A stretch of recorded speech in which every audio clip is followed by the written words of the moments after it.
Este é o segundo programa da série Entrevista e Exame Físico, aspectos fundamentais para a avaliação diagnóstica de enfermagem no adulto. Veremos os principais procedimentos propedêuticos do exame da cabeça e pescoço. Vamos tratar também de assuntos de extrema importância, como avaliar o grau de consciência de um paciente, classificar o coma, segundo a escala de Glasgow, e abordar alguns aspectos do exame neurológico.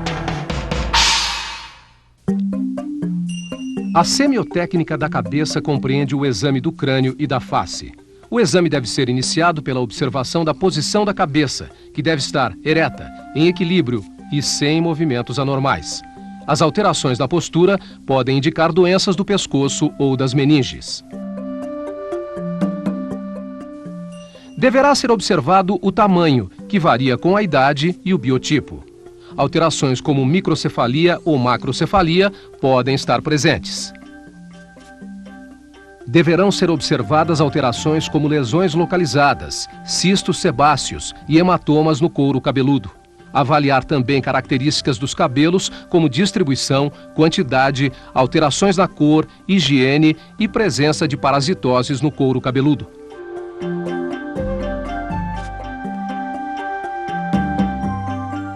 É importante observar alterações na coloração da pele que indiquem patologias como, por exemplo, palidez, cianose ou icterícia. Manchas localizadas caracterizam algumas doenças, como o eritema nas regiões malares, produzido pelo lúpus eritematoso. O exame dos olhos pode revelar afecções locais ou manifestações oculares de doenças sistêmicas como síndrome ictérica, hipertiroidismo, entre outras. Ao examinar as pálpebras, é importante avaliar o fechamento e a abertura. Verificar se há alteração na mobilidade do globo ocular, como movimentos conjugados. Observar se há edema palpebral, presença de processos inflamatórios das glândulas disais ou dos folículos pilosos, chamados de ordéolos, localizados nas bordas das pálpebras. Ao examinar a conjuntiva, observar a coloração, congestão ou presença de secreções mucopurulentas que evidenciam a conjuntivite aguda. Observar também a presença de hemorragia subconjuntival. A esclerótica deve apresentar-se branca ou levemente amarelada na periferia. Note que a icterícia de coloração amarelo forte é característica da hepatite ou da obstrução ou compressão dos ductos biliares. A córnea deve ser transparente e pode apresentar lesões ulceradas ou opacificação. As pupilas devem ser esféricas, negras e isocóricas. O diâmetro deve ser igual em ambos os olhos. Quando há diferença, denominamos anisocoria. A miose ou constrição da pupila ocorre quando há paralisia do simpático ou contração do músculo dilatador. Aparece bilateralmente no coma urêmico, intoxicação alcoólica, por efeito da morfina ou pilocarpina.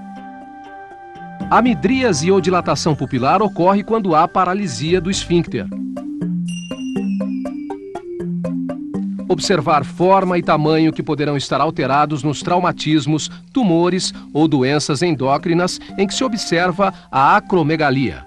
O movimento das asas do nariz durante a respiração apresenta-se aumentado na dispneia.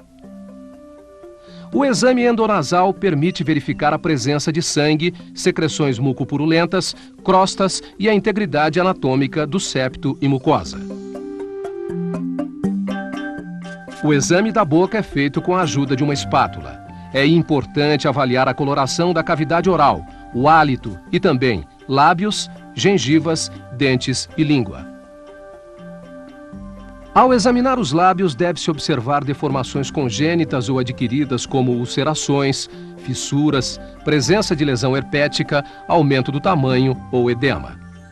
No caso das gengivas, observar alterações da coloração, presença de lesões, sangramento, hiperplasia e outras possíveis alterações. Os dentes são avaliados em relação ao formato, conservação, cáries, mobilidade, quedas, presença de infecção ou uso de próteses. A língua deve ser avaliada a partir do seu dorso, superfície rugosa, determinada pelas papilas, e a coloração. Se for rósea, é normal. Framboesa pode indicar escarlatina e pálida, anemia perniciosa. O tamanho também deve ser levado em consideração. Se estiver aumentada e exteriorizada, pode indicar hipotiroidismo. E para concluir, observe presença de lesões tumorais ou inflamatórias. Em seguida, verifique as amígdalas e processos inflamatórios, como amidalites agudas, purulentos ou abscessos amidalianos. A forma e o tamanho da orelha podem evidenciar deformidades anatômicas ou lesões traumáticas. O exame do conduto auditivo deve ser realizado com otoscópio ou espéculo. Detectar presença de cerume, corpos estranhos, sangue, pus, processos inflamatórios, eczema e furunculose. A posição do pescoço deve ser vertical. É importante verificar alterações como inclinações, devido a contraturas ou paralisias musculares. Rigidez de nuca indica processos meníngeos agudos. Observar presença de cicatrizes, lesões, nódulos ou tumorações.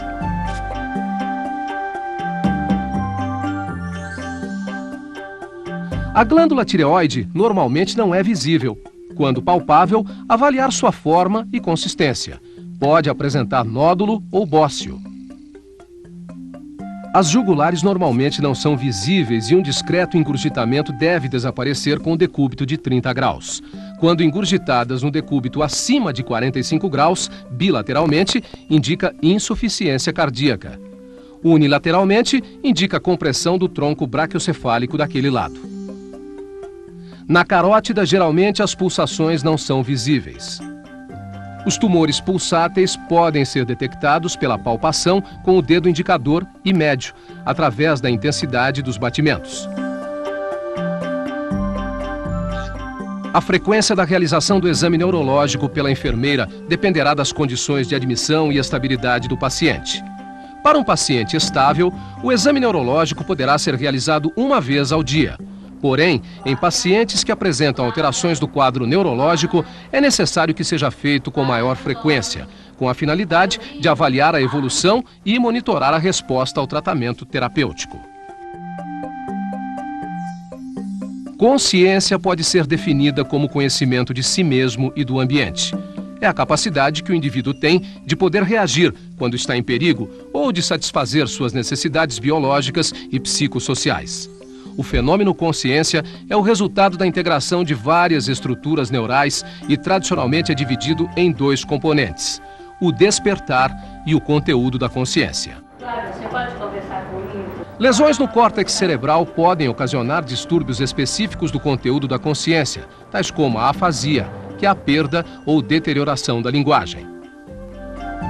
O conteúdo e o despertar da consciência são avaliados através das respostas de perceptividade e reatividade, respectivamente.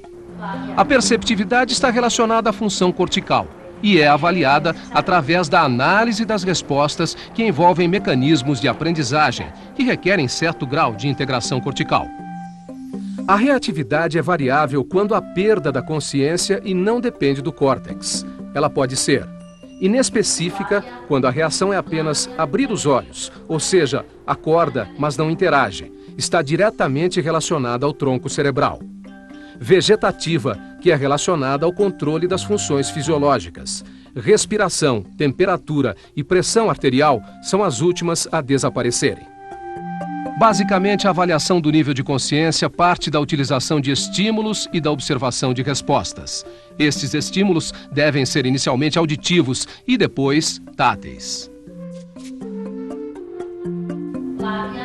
No estímulo auditivo, começa-se pelo tom de voz normal.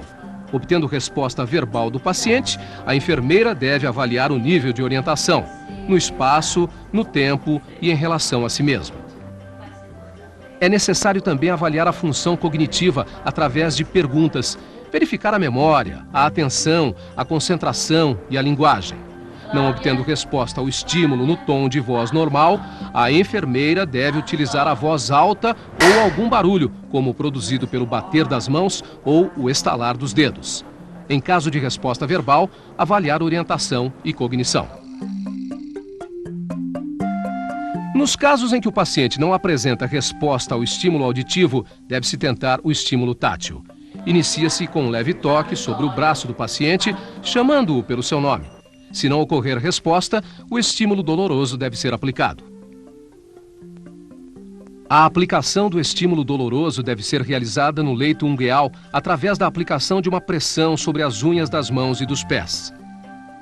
Pode-se também empregar o estímulo external, que é a compressão e fricção do externo, utilizando as proeminências articulares da mão fechada. Deve-se evitar o excesso de pressão.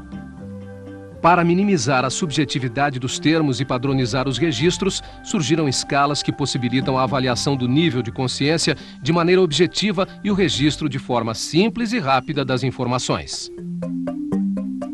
A escala de coma de Glasgow tem sido amplamente utilizada para determinar e avaliar a profundidade e a duração do coma e prognosticar a evolução dos pacientes com ou sem trauma crânioencefálico.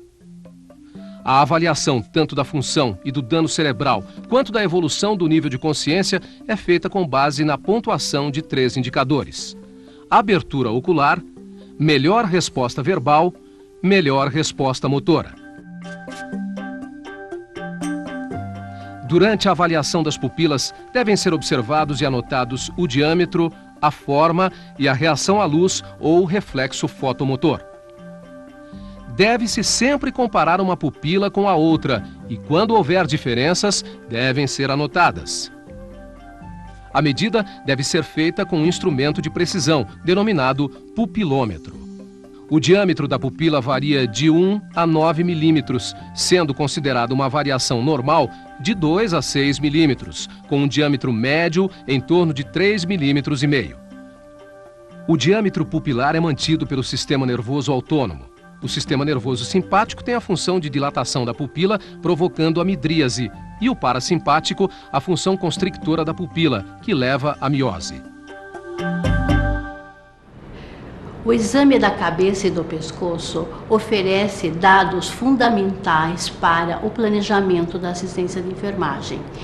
A avaliação do nível de consciência é um dos parâmetros mais importantes para detectar as necessidades dos pacientes, sobretudo aqueles com problemas neurológicos.